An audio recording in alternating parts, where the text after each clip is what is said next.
Am I the a-hole for not wanting to retire my mother-in-law when we have a second baby on the way?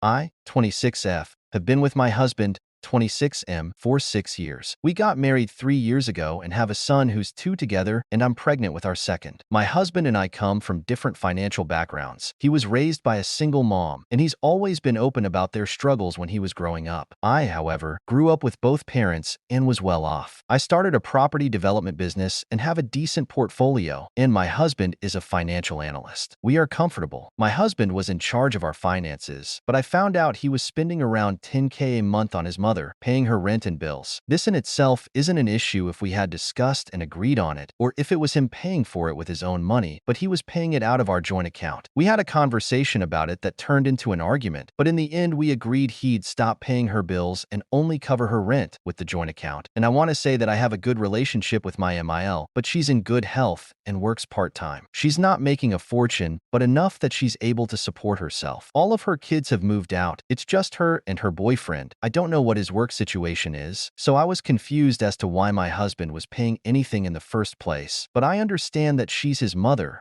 and he wants to help. After finding out I was expecting again, we decided it was time to move out of the city and get a house we could raise our kids in. We decided that we were going to buy land and build our dream home. At some point during Thanksgiving, we were talking about the build and how we've designated a bedroom for my parents. They're going to be staying with us when baby boy arrives and have been coming 1 week out of the month since my first son was born, and we'll continue to do this when we move. It just made sense that they'd have a room and no longer have to stay at hotels. My MIL joked, saying, "What does she get? Does she get a studio apartment in the basement?" To which I laughed and replied, "No, but there will be a guest bedroom she would be able to stay in when she visits," which she scoffed at. Bear in mind, despite living roughly an hour away, she barely visits us, so I doubt us moving 6 hours away would make her visit more. Another thing to mention is that since we stopped paying her bills, she's been asking for things every few weeks. First it was a new TV, and then she wanted a new lounger. The latest thing was a new fridge. Since construction started on our house, my mother-in-law has been talking about also moving. Not with us or close by us, by the way, just moving out of her apartment and into a house. As I'm frequently looking at homes and in the property market, she asked me to help her look,